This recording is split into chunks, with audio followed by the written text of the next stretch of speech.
Hey, this is Blair Alley. Next up in this kind of mini podcast interview series of the history of the Brooklyn Banks, we've got Mr. Sean Kelling, who was a New York City local back in the 90s, skated for Rookie, and eventually ended up moving to North County, San Diego, and opening a skate shop of his own called Rose Street, which is named after one of the streets that intersects the banks. So all that and more. Thanks for listening, and thanks to Sean.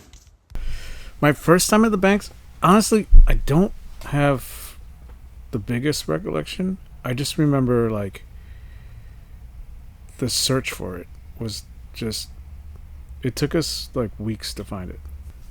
Just through skaters, and we didn't really have a VCR like to watch videos, so we just heard about it. The year was probably about 88, 89. Just through skaters, you'd just hear about this place called the Banks. And we would just set out for the day and just skate downtown to try to figure out where this spot was. And then, being kids in the city, this is, there's no phones, there's no maps. And you just feel like you've gone too far and you have to get back. So we'd always just have to reconvene and figure it out for the next mission to find these so-called banks that were under the Brooklyn Bridge. Yeah, I think we ended up skating through, which has always been the Supreme Court. I think it's Lafayette, and then hitting City Hall. I believe we were following some skaters, and then there's this down ramp that where the main field is just above the banks.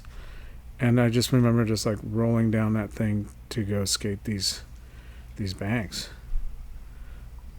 Almost 2000s, 98, where we were just kind of going to the banks was a regular thing. You would either go there to meet people or go there just to skate through it to go skate the Seaport. You're meeting RB or whatever, the crew's clicking.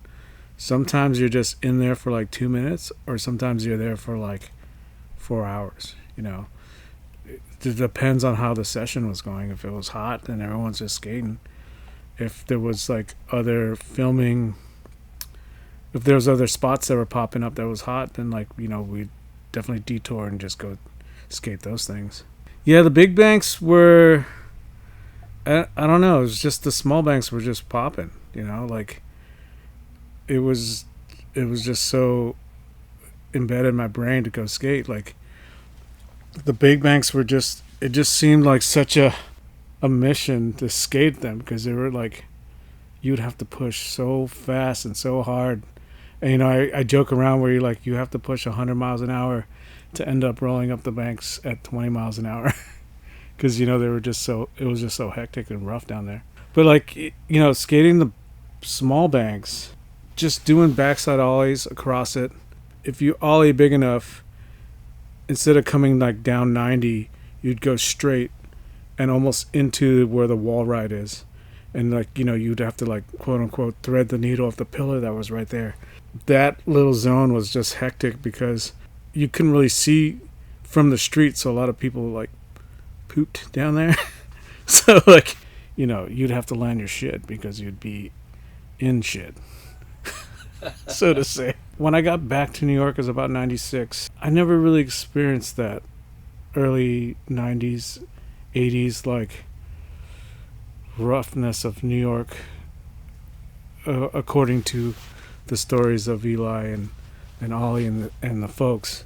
Maybe it's just I'm a bit happy-go-lucky, so, or maybe I just tuned that stuff out, but I never really experienced a very bad thing going down.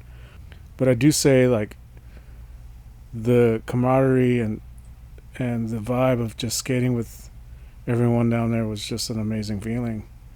Everyone was always friendly and said what up.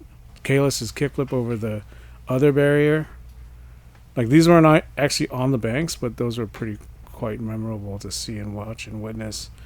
Spencer's, I think it was either nollie back flip, but that was I think it was first try over the wall. Welsh did a switch tray over the wall too. it's he did it first try, and then, like he did it, and you're just like, fuck, he just did that. Dimitri had a deadline for Big Brother Yellow Issue, so as rad as Dimitri was, he gathered all his, like, we have a pretty thick Asian crew of skaters in New York, and he wanted to make sure everyone got a photo for this, and like we were on the hunt to, like, we were driving around for like a week, like go to Midtown, go to wherever, and like Chow, get a photo, Ricky, get a photo. These cats were even Darren, like these cats weren't even like sponsored, but they were friends of Dimitri, and he just wanted to be like show the love. We were at the banks. I was doing these just front side heel flips over the hip, and he was like, "Let's shoot that." And I was like, "All right." I happened to be like really hungover. I'm like struggling to get this thing. Like I kicked one off, and they're like, "That's it. You should do it." So I'm like, trying to my life to get this trick out, and I land one, and I'm like just like stoked because like Dimitri's like running through film, and I landed. I'm like, cool, like we're done. They're, and Dimitri and like Kalis is sitting next to him, and they're just like, no, do it again. I was like, why? Like I'm just like, I'm dying. And they're like, you did it bigger. And then like, so we had to shoot it. If we had to go for one more try, and we got a good one. Being an outsider coming into a community, not knowing anyone, I wanted to bring my experience in skateboarding to this community. I was thinking of names, and I had this list, and I wasn't satisfied. One night I just was like, just scrolling Google Maps. I was like, let's just take this back to New York. I just scrolled into the banks, just thinking of just maybe it'll like spark something. And I noticed that the street is Rose Street, which is crazy because no one calls that street Rose Street, because on one side it's Gold, and the other side it's Madison. So it's only named Rose Street for the width of the bridge. Just a block. And then, coincidentally, my daughter Rosie was born in the hospital on Gold Street, which is, a block away. Eli had his standoff right there. All these things are just popping up. I was like, oh, that's pretty sick. Like I can, back, 7 years ago, I thought the banks were cooked. Like no one's going to be able to skate them again. It's just going to disappear, and it's just my homage to the banks. What the banks brought me is like joy and freedom of skateboarding. You could go there, you could skate all day, you could probably sometimes skate in the night if you're really fucking down. It was a place, and like there wasn't many places in New York. There wasn't even really skate parks aside from maybe Mullali's in the Bronx, which was, to me, very sketchy. I mean, I remember getting warned to go skate those things like, don't bring a wallet. Bring only, like, enough to get in and out. Because, like, motherfuckers would get robbed hard up there, Like, the banks just was a special place, You could just, like, it was pure freedom. So, I can't remember when the time that the city decided to just shut it down was pretty devastating. We lost an iconic place to skate where you didn't have to worry about anything. The plus side of having skateboarding in the bigger eye of things with the Olympics and, all this stuff, it really showed, the city or these people that, hey, skateboarding is actually pretty fucking dope. It really brings light to, like, people who don't know about skateboarding and actually see the benefits of skateboarding. So I'm like so hyped to see this come back around and to be just almost in its purity. Like nothing's really changed. The city tried to revitalize that park, but without the skateboarders involved. And they tried to, like, that's why the Small Banks has that like AstroTurf path, because they were just like, we're gonna revitalize this bank for everyone else, this park for everyone else but the skateboarders. Like that's some like old style city council or whoever did that. You would go to the banks and like no one was using it because no one else but skateboarders found that place like useful. It's already rad to see it as is now, like just on social media, seeing it being clean and nice. Like, yeah, I'm down to not fall in human shit and piss and smell all that stuff because, you know, it was a neglected place.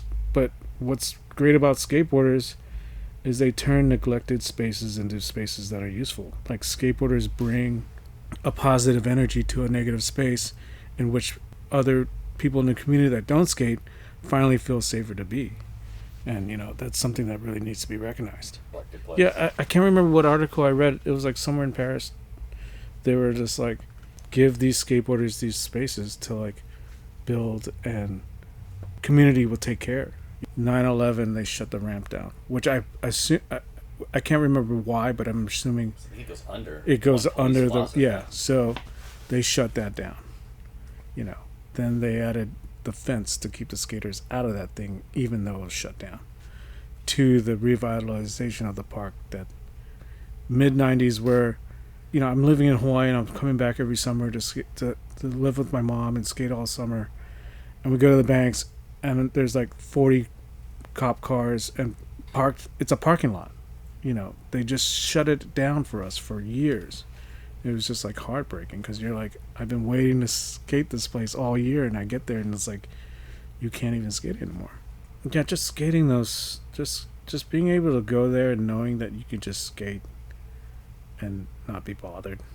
You know, one hot summer we're walking through the banks and it's like, you know, we walk upon Papalardo and Wenning, like going through their board stash. This is like pre blow up, you know. They were just such skate rats, and they would just have used boards stuffed in the rafters of the on ramp. So like right when you come out, you ollie the 9 and you go under the on ramp, they would just stash boards in there, and just those guys were just like insane skate rats. And you know, it shows the videos that they put out. They were just like going for it, you know. When I saw those kids skating, I was just like, I'm like, what am I doing?